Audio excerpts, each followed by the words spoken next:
welcome back to the program. Now, here are some of our stories in brief. We begin with River State, where the governor is believes that women and youth play a key role not just for the coming elections, but also in governance. Yeson Wike, River State governor, made this point during a River State Women Youth Interactive gathering at the Obiwali Cultural Center in Port Harcourt, the state capital.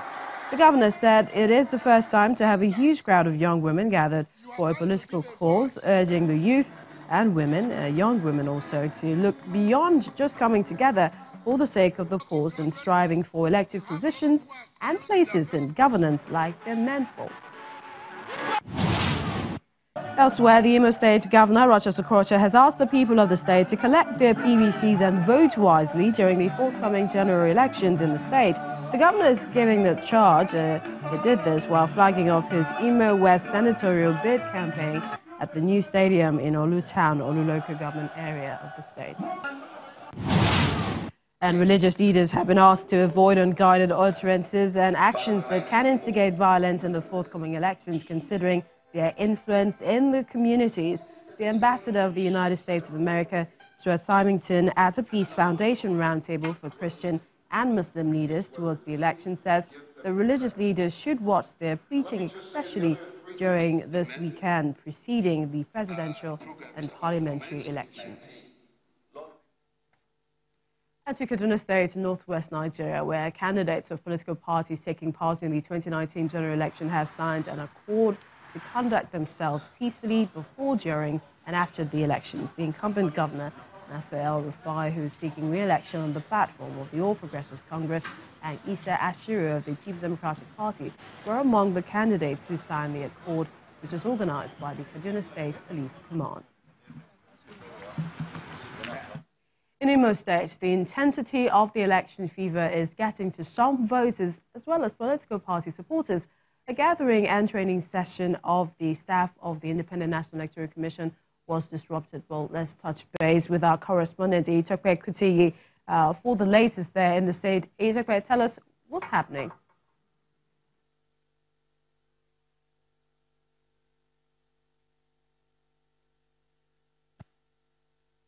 As we come down to the general elections, which is just a few days away, several activities have continued to unfold in Imo State. The Independent National Electoral Commission in Imo State has commenced training of ad hoc staff, and the final list for shortlisted people will be out.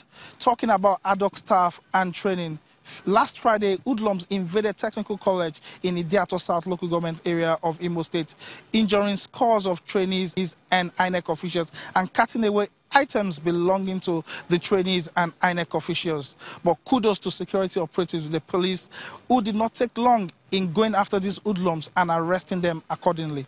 The final list of candidates contesting in the elections in Imo State is out, and this might have laid to rest the bickering about who will contest in the elections or not. The campaigns are getting more interesting as politicians go across the 27 local government area of Imo State canvassing for votes, and they've been throwing jabs at one another, this making the campaigns more interesting. Last weekend, as an event organized by the 34th Artillery Brigade Nigerian Army, the Commander Brigadier General Hamza Bature says the Nigerian Army in Imo State will remain neutral and apolitical as usual, even though measures have been put in place to ensure the smooth running of this election, to ensure that the election is transparent, free, fair, and credible. Going by the list of INEC, that 70 candidates will be jostling for the #1 seat in Imo State. Surely, Imo will be an interesting place during these forthcoming general elections. Itokwe Kutiyi, Channels Television News. Thank you, Itokwe. And the countdown to the presidential election in Nigeria continues. Voters across the country are making demands on those seeking their votes. Well, on Filling the Pause, Channels Television series of reports to help get feelers at the grassroots. We go to Kano State, where our correspondent Idris Jibrin has been speaking to some of the electorate on their plans towards the polls. Idris? From the ancient city of Kano, voters are gearing up. From one point to another, the discussions are on the D-Day. So let's hear from the mechanics community.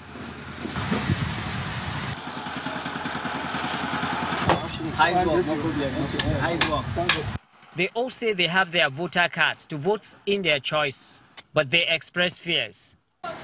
As a citizen of Nigeria, my expectation is for me to vote in the state when I'm working. But you know, where election is getting very close like this, many people are afraid because of they are not an EDG of the state they are working. People are afraid generally. No, normally Nigerians are afraid when it comes to election. So we just believe this time around government will put in muster their security to safeguard people's life and property. This car wash is usually a beehive of activities. But in the absence of customers, the washers dwell on political matters. Their expectations are very high. We want the new government to come to our aid with modern car wash machines so that at least our job will be easier. We need government intervention, especially in areas of empowerment. The expectations and demands from these public places are indeed identical, but they have made up their minds to vote according to their conscience come February 16th. From Kano, Idris Jubrin, Channels Television News. Thank you, Idris. The President of Senate, Dr. Bukola Saraki, has accused the administration of President Muhammadu Buhari of creating the highest number of unemployed youths in the last 3 years, which he attributed to lack of economic knowledge. Dr. Saraki stated this while addressing non-indigents in Kwara State on the need to ensure the victory of the People's Democratic Party in the next election. He stated that Atiku Abubakar, as the president when elected, will not discriminate and urged them to vote all PDP candidates. The hunger and the job that our youth want, it is only a president that knows how to create jobs. Because government cannot give all youths job.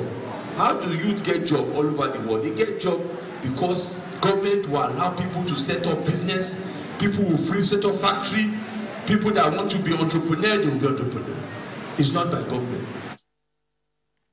In barely 2 weeks to the presidential election, the National APC Youth Vanguard from Kwara State and a civil society group known as O2G, Enough is Enough, have staged a peaceful protest in Abuja demanding an end to what they describe as poor governance in the state.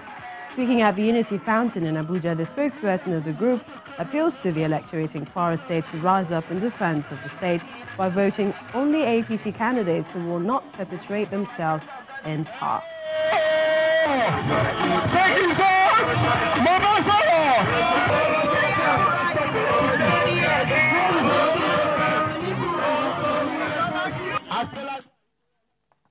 Well, that's it on Lunchtime Politics at this time. We'd like to thank you for watching. I'm Millicent Walker. I've got my PVC. Have you got yours? Don't forget, hashtag I got my PVC with a picture of you and your PVC as well.